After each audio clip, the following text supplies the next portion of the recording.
De manera amplia, yo estudio la relación que existe entre la vegetación, el clima y el sistema hidrológico y cómo se influencian estos tres componentes de manera recíproca. Es decir, cómo el clima afecta a la vegetación, cómo el clima afecta al sistema hidrológico. Yo soy Marcelo Noceto, soy ingeniero agrónomo, me recibí en la Universidad de Entre Ríos y realicé un doctorado en la Universidad de Buenos Aires y actualmente me desempeño como investigador del CONICET. Dentro de este campo tan amplio tenemos líneas así un poco más específicas. Por ejemplo, en lo que es la región de la Pampa interior, que es oeste de provincia de Buenos Aires, sur de Córdoba, este de la Pampa.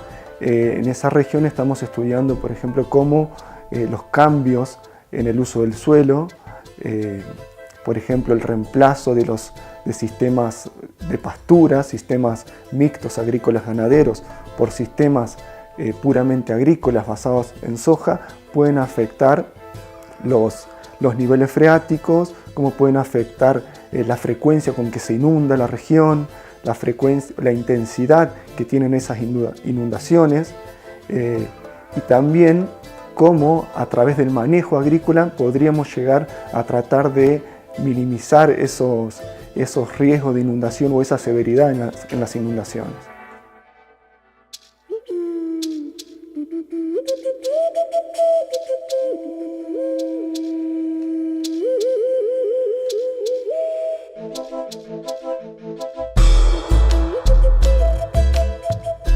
Aparentemente lo que ha pasado es que ha subido la napa en el último tiempo, se ha empezado a generar esta comunidad de plantas más salinas y ya directamente lo han abandonado.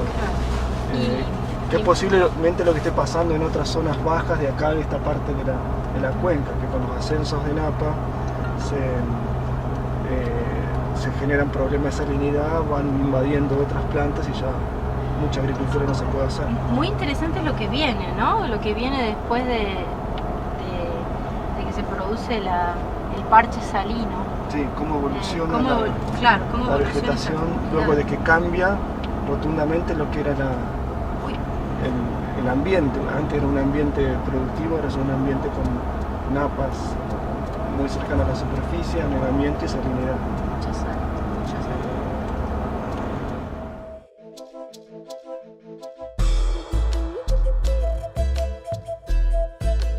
Yo creo que fue un amigo que tenía muy cercano, que tenía campo. Su papá tenía campo, íbamos muy seguido al campo, vivíamos lo que hacíamos en el campo, lo ayudábamos al papá y me gustaba el campo, me gustaban las plantas, me gustaban los animales y creo que eso fue lo que más me entusiasmó a estudiar agronomía y largamente no me arrepiento.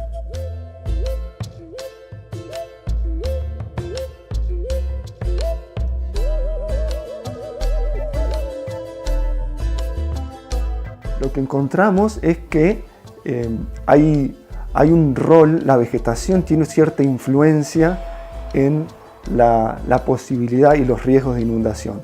Por lo tanto, si se produce un cambio en el uso del suelo, si se reemplazan, por ejemplo, pasturas de alfalfa por cultivos de soja, eso puede tener algún impacto en la hidrología, y lo que vemos es que eso podría tener un efecto sobre los niveles freáticos, que asciendan los niveles freáticos y que se inunden con mayor frecuencia y que haya más riesgo de inundación.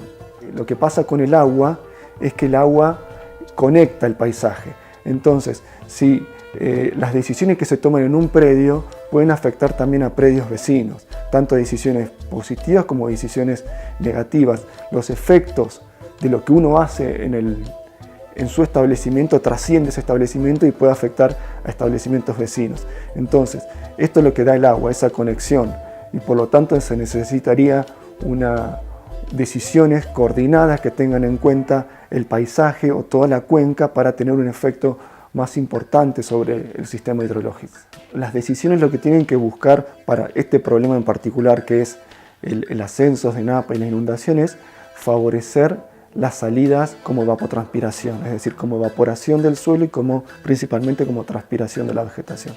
Entonces todas las medidas que apunten a eso son beneficiosas para el sistema. Y lo que te permite el maíz tardío es que te permite realizar un cultivo previo a ese maíz tardío. Alternativas de manejo del territorio que pueden operar a distintas escalas espaciales y temporales para tratar de minimizar esos efectos negativos que puede haber asociados a la expansión de la agricultura. Por ejemplo, alguna medida concreta sería la utilización de coberturas vegetales que tengan una mayor evapotranspiración que el cultivo de soja. Por ejemplo, una pastura de alfalfa tiene mayor evapotranspiración que un cultivo de soja. Entonces, se podría pensar en algún sistema en el que lo que busque sea incrementar la evapotranspiración y disminuir las salidas líquidas de ese sistema. Por ejemplo, lo que se llama el drenaje profundo, que es el agua que escapa de la zona de las raíces y que no pueden utilizar las plantas y desciende hacia los niveles freáticos. Cuando esa agua desciende, los niveles freáticos comienzan a ascender y eso es lo que genera anegamiento e inundación. Otra práctica sería, por ejemplo, hacer un uso más intensivo de la agricultura.